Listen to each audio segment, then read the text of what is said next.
hopefully this works. This is my room, and you can only see a portion of it. There's a door too, and some workout bars. My room is a little messy for me right now, and it may not look like a mess to the outsider. My bed's just undone. Honestly, I just have a really busy desk in general. But if you're like me, which I don't know if you are, clutter makes me anxious and feel cluttered. And to a normal person, my room honestly doesn't look that bad.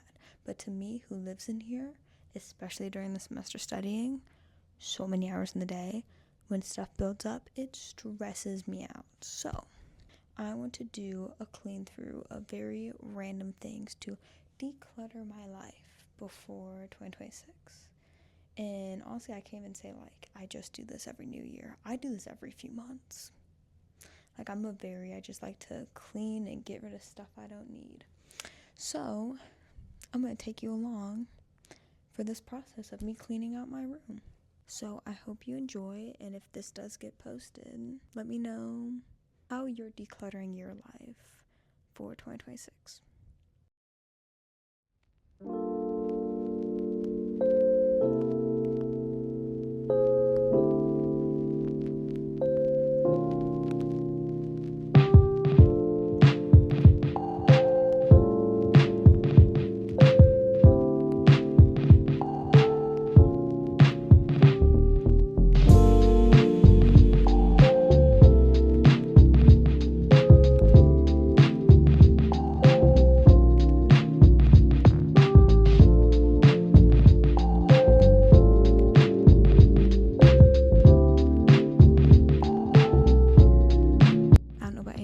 I am a hoarder of PJs for no reason.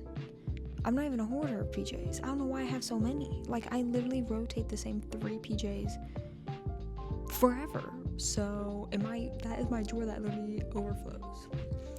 So we're gonna, majorly when I say clothes, I mean the PJs, but maybe any other miscellaneous things that I can donate, sell, give to someone, whatever.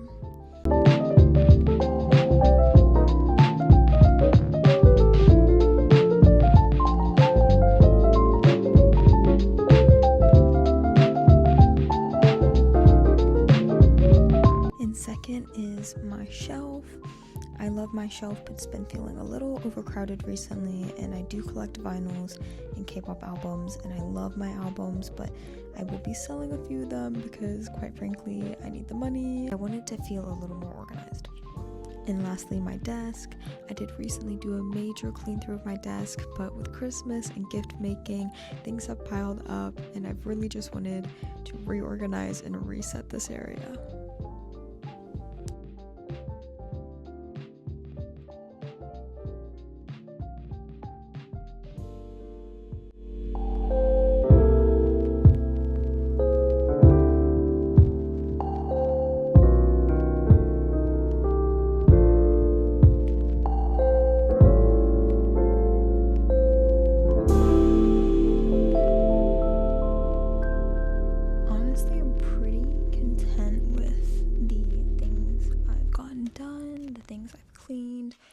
I'm not really going to do a whole room overview because there might be still some stuff I clean once I get closer to school and just organize. But I'm pretty happy with this little clean through and being able to document it and talk with you guys. Some of the shots, you can probably tell the difference. I take some of them on my phone, especially with low microphone. Because I haven't figured out how to work it with my camera yet. But some of the shots, I was really happy because I was able to test out my new camera, which I got for Christmas, and I'm so very grateful for. I have wanted this camera for so long, and I'm very blessed to have parents that support my dreams and my ambitions. And even though I am, yes, very much going to use this for videos, as you'll see, I love the video quality. I also am so excited to take photos with this. I've been someone in photography for ever since I was so young, and the older I get, the more I experiment with my own cameras. I have a film camera of my own. So having my own digital I have little digicams, but like real camera, like I probably will have this camera for, gosh, the next like 15 years at least. I love this camera and I think it takes the most beautiful shots, especially for a beginner like me. But besides the point, that was a little rant. The last thing I really had on my list of to do, because school supplies changed my iPad cover, you'll probably see at the end as an end credit because it did not go well, but we'll figure it out. A lot of school supplies I can't really get together until I have more syllabi, and honestly, in this day and age, I have my iPad, possibly a few textbooks. I normally try to keep like one written notebook on me, even though I do write on my iPad and take notes that way. I'm very much I like having at least one physical piece of media that's not digital, because I love writing notes on an iPad, but it still does feel very different. So a lot of the times, my written notes are actually my language notes, and I'm currently learning Korean, and so I hope to be writing more of that. Hopefully, I need to get back into studying.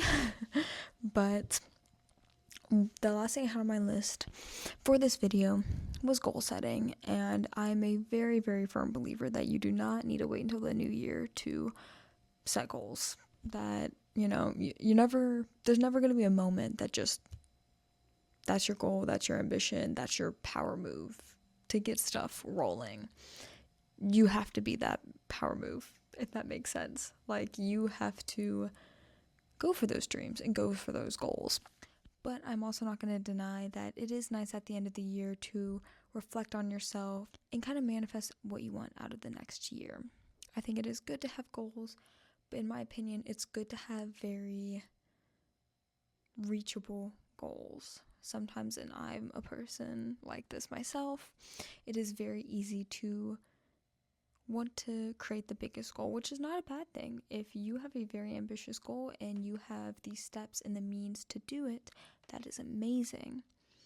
But sometimes setting goals can be very intimidating. You set big goals, and if you're someone like me, I don't just set one. I don't just focus on one goal a year. I have lots of goals, I have lots of ambitions, and that can be very overwhelming at times. So I like to set smaller goals. And this kind of connects to another video that I hope to record and release of going over my journals for 2026 and all the different things I like to journal and all the different journals I have, because it's actually probably criminal how I have like 6 journals, I'm pretty sure. But one of my goals is to do more habit tracking. I want to habit track very small things that I do want to do every day, but that aren't overwhelming. I think sometimes habits can become very overwhelming, because sometimes if you make too many goals for a day, you feel very overwhelmed. There's days you can get a lot done, there's days you can get not a lot done, and trying to fit all these micro goals into a day can be overwhelming. Especially if you have a full-time job, if you're a full-time student, if you're doing both, it can be very overwhelming, but you also still want to keep those habits in mind, because a lot of the time these habits are just kind of micro things that can kind of better yourself in a way, you could say.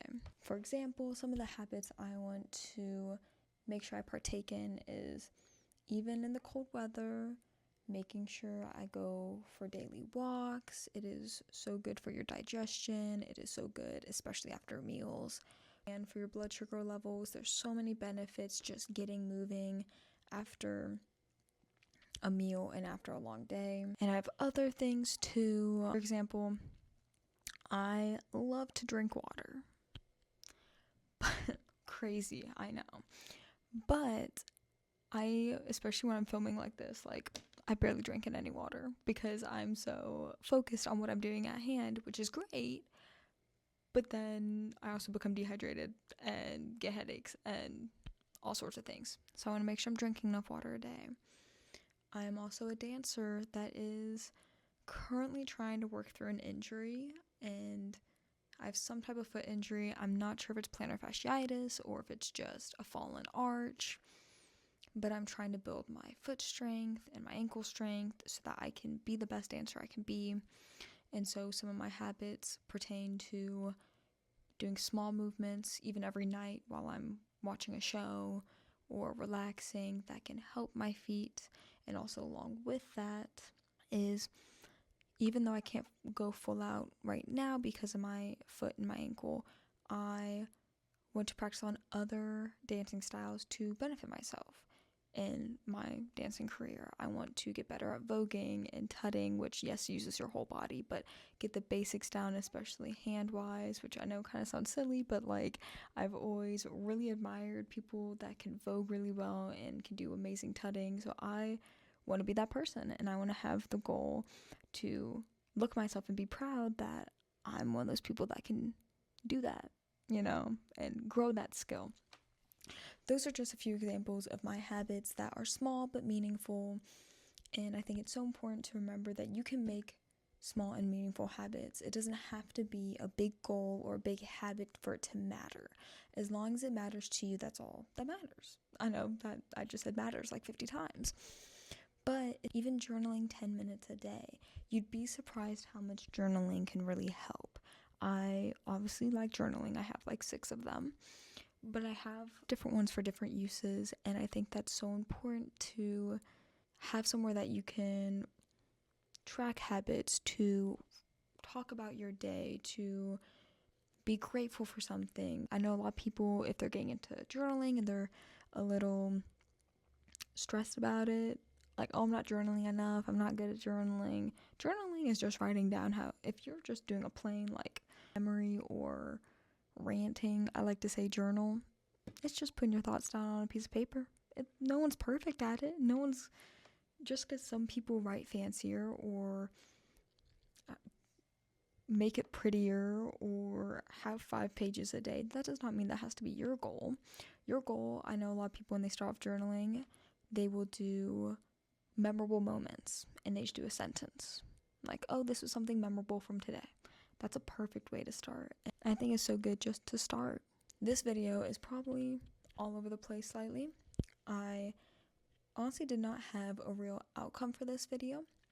There are other things I'm planning, and I really wanted to use this video just to clean up my area, to hopefully make a video that is enjoyable to watch.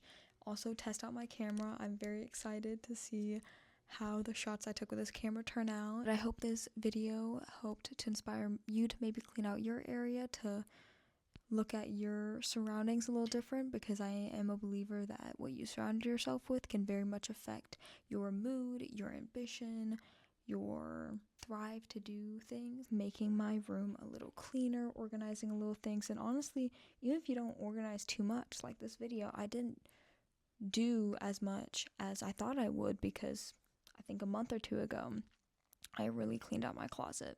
So for me, it was just little things I need to clean out my closet right now. And for my desk, a month or 2 ago, I actually cleaned up my desk. And so I didn't have a lot to actually organize. It was just things I need to find places for. So a clean out does not have to be a life-changing clean out. You don't need to reorganize your room. You don't need to discard half of your belongings. It can be as simple as just finding homes for new things and just feeling a little bit of relief from organizing your room a little bit more. That was an absolute TED Talk. I did not mean to rant on for that long. I don't know how long this video is going to be, but I hope you enjoyed it, and I hope this helped you in some way, was entertaining in some way. And if you did enjoy it and you would like to see more videos from me, please like this video and subscribe. I have never said that before. I guess this is what it means to try to actually start posting regularly. Please like this video if you enjoyed it. Please subscribe if you'd like to see further content from me. I'm really excited to bring some of my ideas to life through this channel. I hope you enjoyed, and I hope you have a lovely day, and I hope you've had lovely holidays, whatever you celebrate, and I hope that you go into the new year with good energy, good goals that are attainable, and really striving for what you want to do. I will talk to you later. See, I don't know if it really shows it well. It is so very scratched up in the case. There we go. A little ASMR. Oh my gosh, there's so much in this. What the heck? Oh my god, I'm scared. Oh no, it's a little off. Hold on, guys. Stop it. It's kind of making me laugh now. how bad I am at this. If you see my iPad in the future without these bubbles, please know I redid it.